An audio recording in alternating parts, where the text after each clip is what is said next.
Assalamualaikum dan selamat pagi.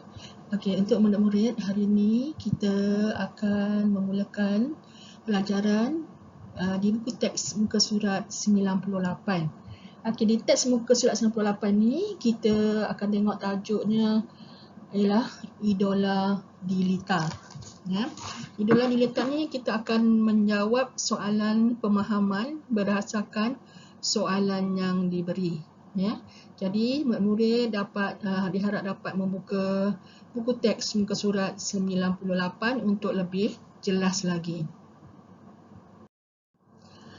Okey murid-murid, untuk soalan pertama kita akan tengok dia punya soalan ialah siapakah pelumba dalam sukan pemotoran negara. Okey, ini ialah soalan pemahaman. Ya, okey, dia tanya kepada kita siapakah pelumba. Ya. Jadi jawapan tu kita boleh dapat daripada gambar yang pertama. Okey, dalam petikan tu dia dah beritahu Hafiz Sahrin bin Abdullah merupakan anak kelahiran Selangor.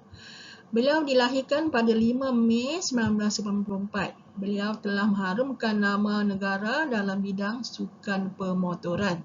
Okey, jadi situ kita boleh tahu dia cerita tentang siapa. Jadi siapakah pelumba? Dapatlah jawapannya dalam petikan. Jadi kamu jawab dengan penuh, bagi tahu siapakah pelumba dalam pemotoran negara. Kamu terus bagi nama dia dan jawab nama dan sambung dengan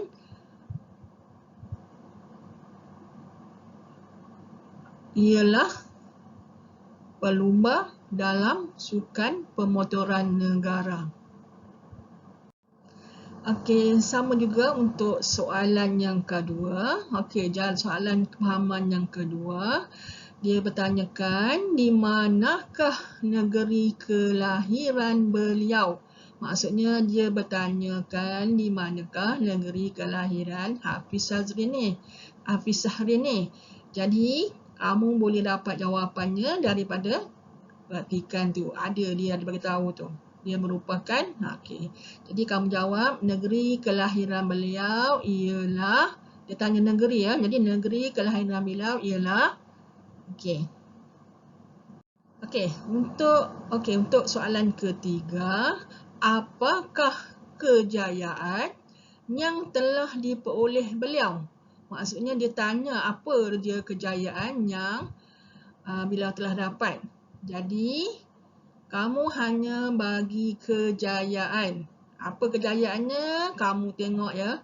Beliau mula berkecimpung dalam sukan pemotoran sejak tahun 2007. Itu bukan kejayaan, itu ialah pemberitahuan. Okey, beliau mendapat tempat ketiga dalam perlumbaan terbuka mewakili pasukan Petronas. Okey, pada tahun 2009, beliau telah dinobatkan sebagai pemenang kategori pelumba muda dalam perlumbaan yang diadakan di Alostar. Okey, di situ ada jawapannya. Apakah kejayaannya? Kamu jawab, kejayaan yang telah diperoleh beliau ialah, dan kamu sambung daripada jawapan di buku teks ini. Okey, murid-murid, untuk soalan yang keempat. Okey, soalan keempat dan kelima ni dia banyak hendak pendapat kamu ya. Okey, mengapakah semangat beliau harus dicontohi? Okey, jadi kita baca petikan. Pada tahun 2012, Hafiz Sahrin berjaya menaiki podium di tempat ketiga dalam kategori pelumba jemputan kelas motor 2.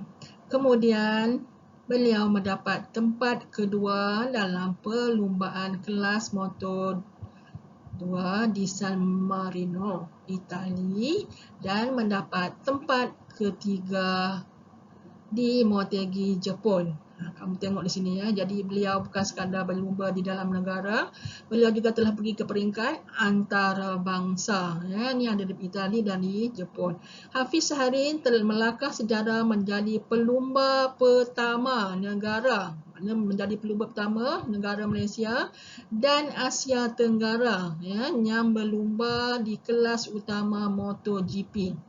Okey, pembabit beliau dalam kelas MotoGP ni bermula pada tahun 2017. Sikap kesungguhan beliau harus dipuji. Dia tahu maknanya beliau ni seorang yang bersungguh-sungguh apabila dia melakukan sesuatu perkara. Ya, dia tidak main-main. Jadi itulah sikap yang harus kita puji. Jadi dia tanya nombor 4, mengapakah sikap beliau harus kita contohi? Okey, jadi kamu boleh jawab, semangat beliau harus kita contohi kerana